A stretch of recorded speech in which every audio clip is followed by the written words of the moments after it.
Bienvenue au podcast Kadampa. Ces balados, comme on dit au Québec, offrent des solutions pratiques pour les défis de la vie quotidienne et nous aident en nous guidant vers des états d'esprit plus calmes et joyeux. Dans chaque épisode, vous trouverez un court enseignement donné par divers enseignants bouddhistes Kadampa à travers le monde. Tous ces enseignements sont inspirés de la sagesse profonde de vénérable Geshe Khalsa Gyatso Rinpoche, un maître bouddhiste pour notre monde moderne, en espérant que ceci vous plaira. Salut les amis, c'est Gentompa, je suis l'enseignant du centre de méditation Kadampa Paris. Et aujourd'hui, je vais essayer de répondre à cette question, qu'est-ce qui fait que notre vie est pleine de problèmes? Donc c'est vrai qu'on peut se poser cette question quand même. Pourquoi il y a tant de problèmes?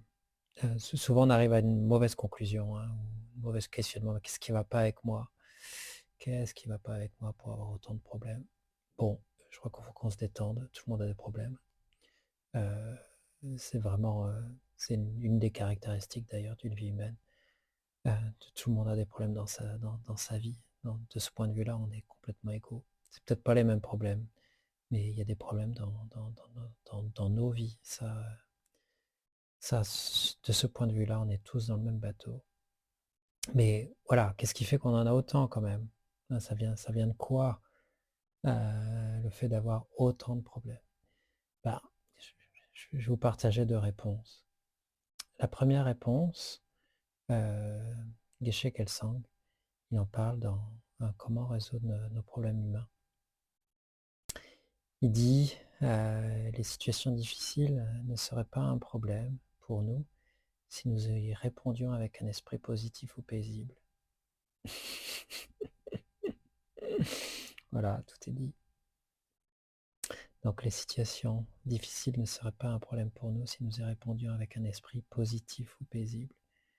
Et il continue comme ça, tout le paragraphe. Donc c'est très important, très riche en fait. Il dit en fait, nous pourrions même les considérer comme des défis ou des occasions pour agrandir ou pour progresser. On le sait ça en plus. Enfin, parfois il y a des difficultés qui apparaissent, mais je sais pas, on a envie de prendre ça comme un challenge. Et du coup, il n'y a pas de problème en fait. C'est juste une super opportunité de grandir. Donc on le sait en plus. Et donc du coup, on a vraiment besoin de le réaliser cela. Et il continue en disant, les problèmes ne surviennent que si nous répondons aux difficultés avec un état d'esprit négatif. Donc les problèmes ne surviennent que si nous répondons aux difficultés avec un état d'esprit négatif. Donc par conséquent, si nous voulons être libérés de tout problème, nous devons transformer notre esprit. Ben voilà, tout est dit. Pourquoi j'ai autant de problèmes dans ma vie? Souvent mon esprit n'est pas tellement paisible ni positif. Alors tout le monde vérifie, hein. On a besoin de vérifier, d'analyser ce qui se passe à l'intérieur de notre propre esprit. Est-ce que notre esprit est positif ou paisible la plupart du temps? Bon. Ben voilà, ça c'est notre job. Si on arrive à rendre notre esprit plus paisible, plus positif, ça fait disparaître les problèmes. Parce qu'encore une fois, les problèmes sont perçus comme tels en fait. Et si notre esprit est paisible et positif, on est moins enclin en fait à percevoir, à concevoir du coup des problèmes. Donc plus de ressenti de problème. Donc voilà, on a besoin d'apprendre à développer cet esprit d'accueil vis-à-vis des difficultés. On appelle ça l'acceptation patiente, et ça veut dire principalement apprendre à accueillir favorablement les choses telles qu'elles sont. Voilà, c'est ça qui apparaît. Bien sûr, c'est pas forcément ça que je veux, mais c'est ça qui apparaît. Et puis on arrête, on abandonne l'idée que ça devrait être autrement. Ah oui, dans un monde idéal, les choses pourraient être autrement, mais on n'est pas dans un monde idéal. On n'est pas dans un monde idéal. Et donc du coup, ça amène vraiment l'autre aspect qui est vraiment important à contempler. Nous, notre expérience, hein, le monde dans lequel on vit, on appelle ça dans le bouddhisme le samsara. Samsara, c'est quoi?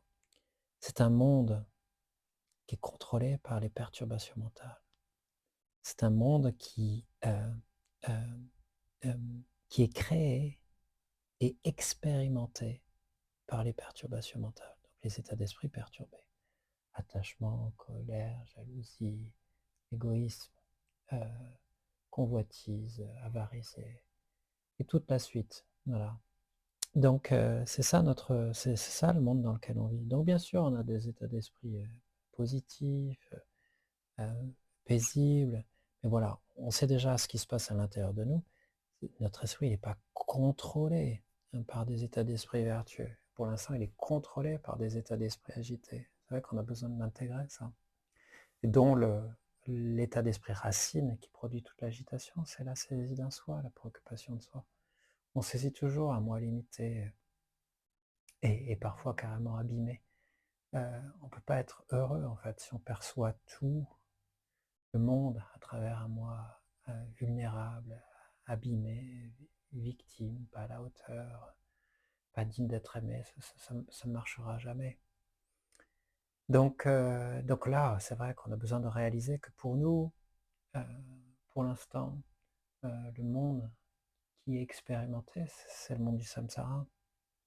Donc un monde créé, tout ce qui apparaît, c'est créé par les perturbations mentales et c'est expérimenté par nos propres perturbations mentales.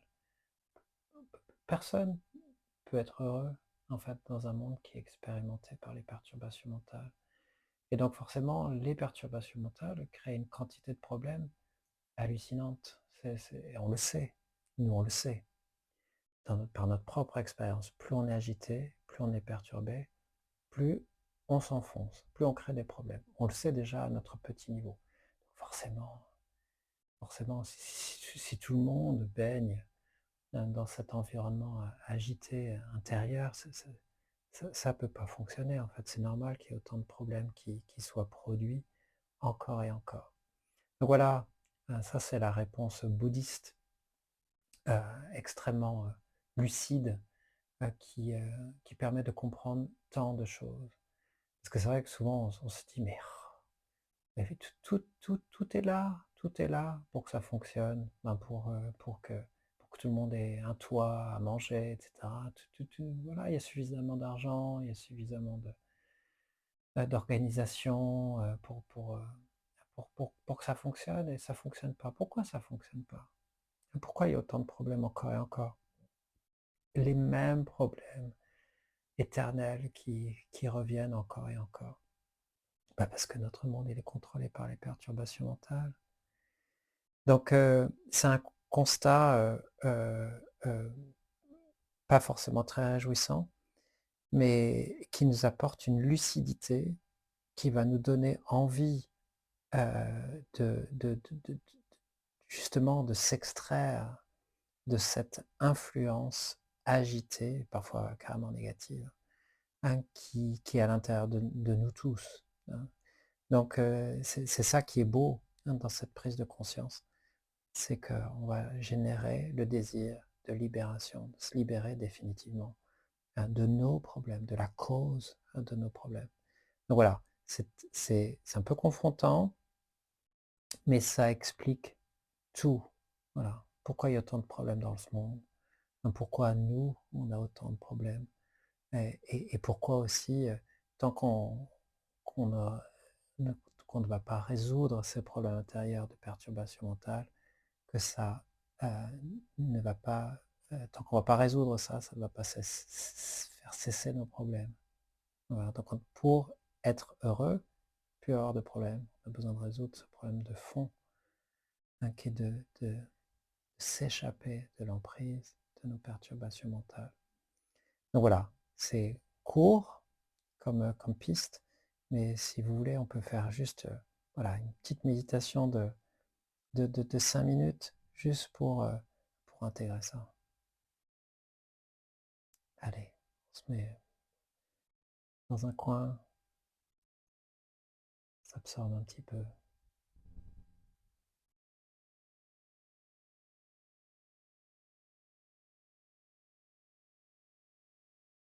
puis on contemple. Pourquoi j'ai tant de problèmes?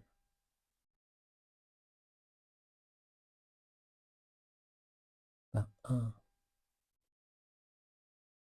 c'est parce que mon esprit, par familiarité, a cette tendance de répondre toujours de manière négative aux difficultés.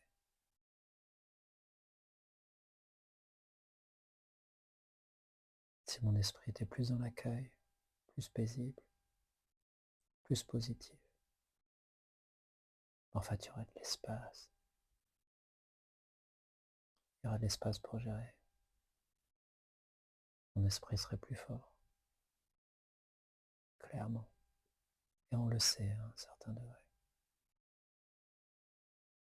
Juste continuer à progresser sur ce chemin.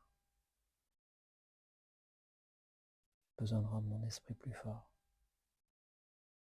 en étant plus dans l'accueil, plus paisible, et plus tourné vers du positif.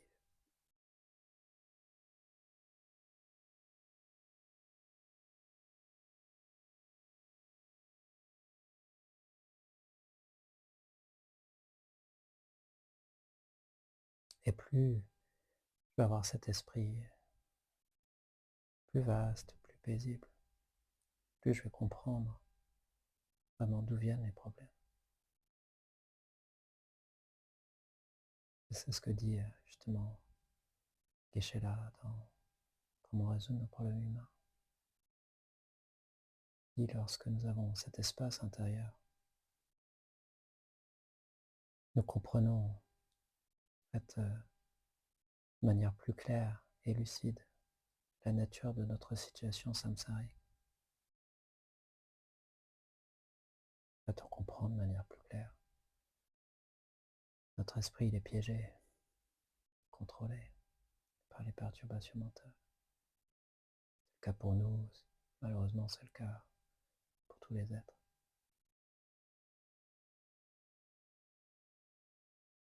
Tant qu'on restera sous emprise des perturbations mentales,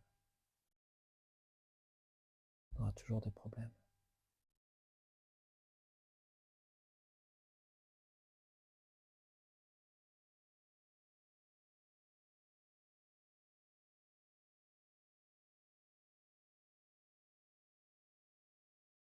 Donc j'ai besoin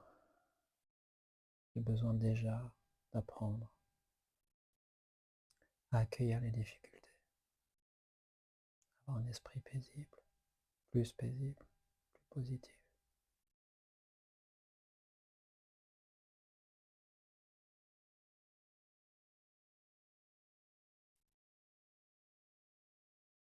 Mais surtout, si je veux vraiment être libéré de tout type de problème, pour toujours,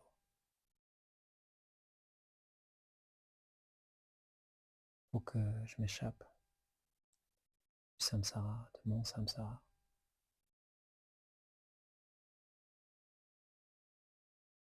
Je dois m'échapper de l'emprise des perturbations mentales.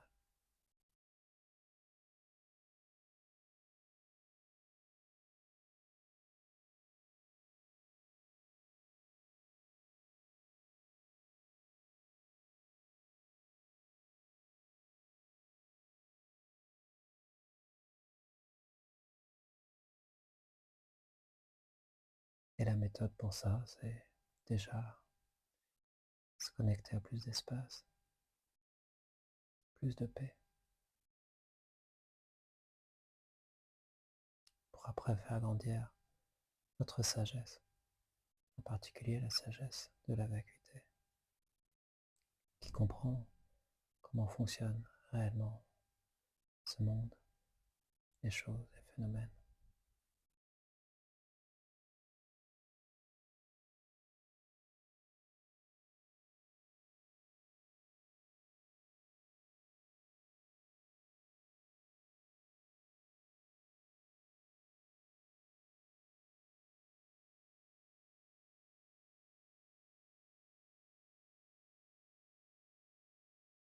Tant que j'ai besoin vraiment de créer cet espace. Créer cet espace pour faire grandir ma sagesse de la vacuité. Ça qui mettra fin définitivement à tout type de problème.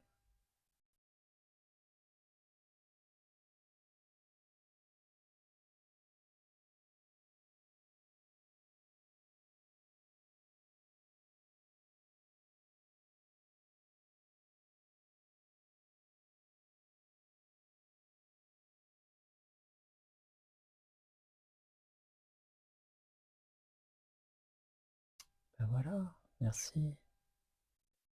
C'est quelque chose qu'on a besoin de contempler tous les jours. C'est pratico-pratique et c'est si important. Dès que j'ai un problème, c'est que mon esprit n'est pas paisible ni agité. Intérieurement, bien sûr.